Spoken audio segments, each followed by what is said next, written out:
anything that breaks through over the night. We're watching every situation very closely and being sure that we're up to speed exactly on where the threats might be.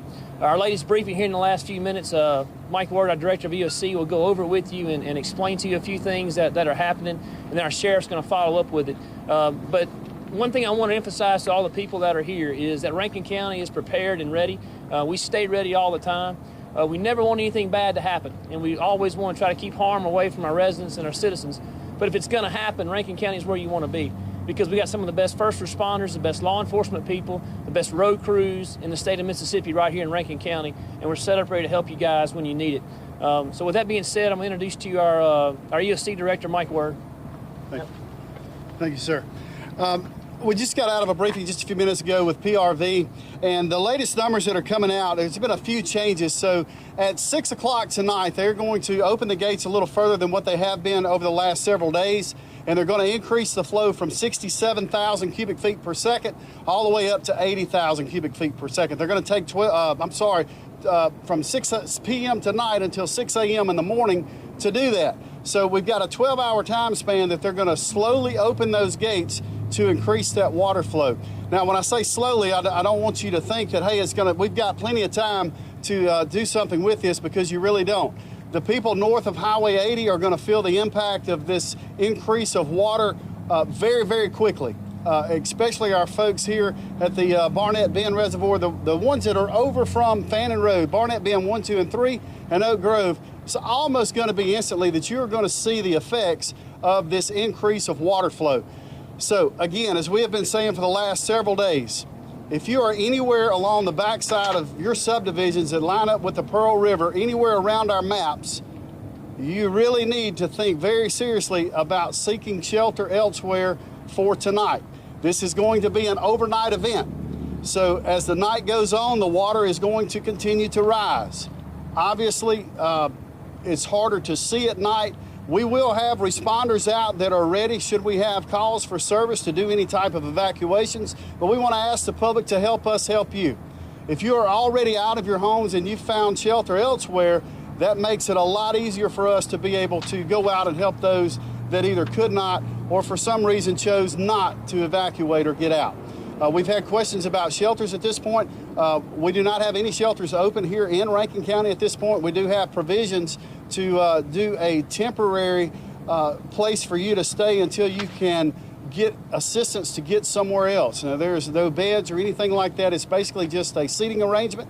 So if it comes to fruition, we need to utilize that. We will kick that into gear. So again, tonight, this is an overnight event. It's going to start at 6 p.m. tonight. The water is coming. We have told you and told you and told you this, and we please heed our warnings. If you are adjacent to the Pearl River, it's time to make preparations and probably seek higher ground somewhere else. Nobody can tell you for sure exactly where the 38-foot mark goes. Again, 40-year-old maps, things have changed in 40 years, so we ask that you would just help us out on that. At this point, I'm going to turn it over to our Sheriff, Brian Bailey. I just want the citizens of Rankin County to know that there is a huge team effort here with the Rankin County Road Department, the Rankin County Sheriff's Department, our fire departments, our local law enforcement, especially our Sheriff's Department here in Rankin County. So we're all spokes in the wheel, and we're all here to help you. So, Sheriff Bailey. I just want to echo what he said, that when they start this at 6 o'clock, the residents up here west of Old Fannin, you're going to feel the impact immediately. We're going to have at least 24 personnel from the Sheriff's Office here ready to respond. We have our boats, our high water vehicles, everything ready to go. I ask anyone if they haven't listened to the warnings and they are trapped in their homes or trapped anywhere to call 911 immediately. I can promise you, you're going to have an army of first responders here in Rankin County showing up shortly after your phone call.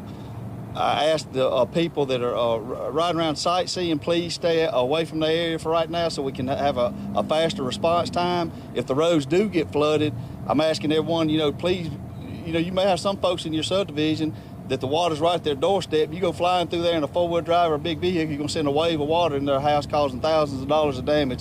Best thing to do if you don't live around, one of these subdivisions, just please stay away. And I tell you what, it's just a blessing. It's humbling to stand up here with all our elected officials. I mean, I've seen every one of our supervisors our day. Our congressman called me first thing this morning. Our EOC director has been doing his homework, and all his people have been getting after it all week long. The other police departments in the county have offered assistance. All the fire departments have offered assistance. It's great to be on a team here in Rankin County. Again, if you can find somewhere to go tonight, please find somewhere else to stay tonight. If you're in one of these subdivisions, the back of one of these subdivisions, just remind everybody that if you do get in a bind and you have waited too late, to call 911. We will send people in to get you out safely. Thank you. Great. Last thing I wanted to add to it, we do still have sandbags available. We're going to keep those open till around 7 or 8 o'clock tonight. Here at the location we're here at on Old Fannin Road at the Christway Church in the parking lot. There's also sandbags in the Lakeshore Park area as well. If people are still deciding, hey, I need a few sandbags, but I don't have quite enough, please come out and get those. Again, this will happen during the hours of the night. You wake up and you're in trouble, definitely call, and we'll try to get some help out there to you. So, again, thanks to all the responders here. Thank you guys in the media setting up and covering this for us. Why don't you show me some maps about the difference between 79 and now, those areas to be impacted?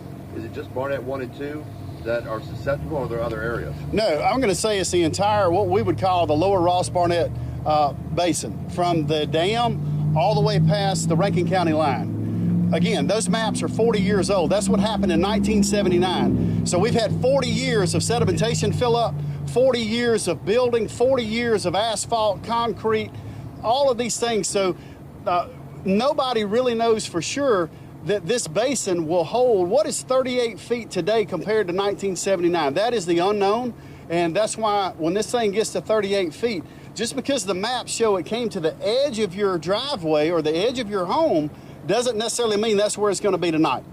So that's why we want everybody to please pay very close attention to this. Have you all responded to anything today as far as rescue? Sure, absolutely. The Rankin County Sheriff's Department, one of their patrolmen was out on patrol today, actually rolled up on a vehicle that had run off the road over by the Swinging River Bridge. The car was completely submerged. They were able to get the driver out, and he is safe, good. No injuries on that. That vehicle has been removed as well. So, all right. Good. Thank you so much for coming out, and thank you.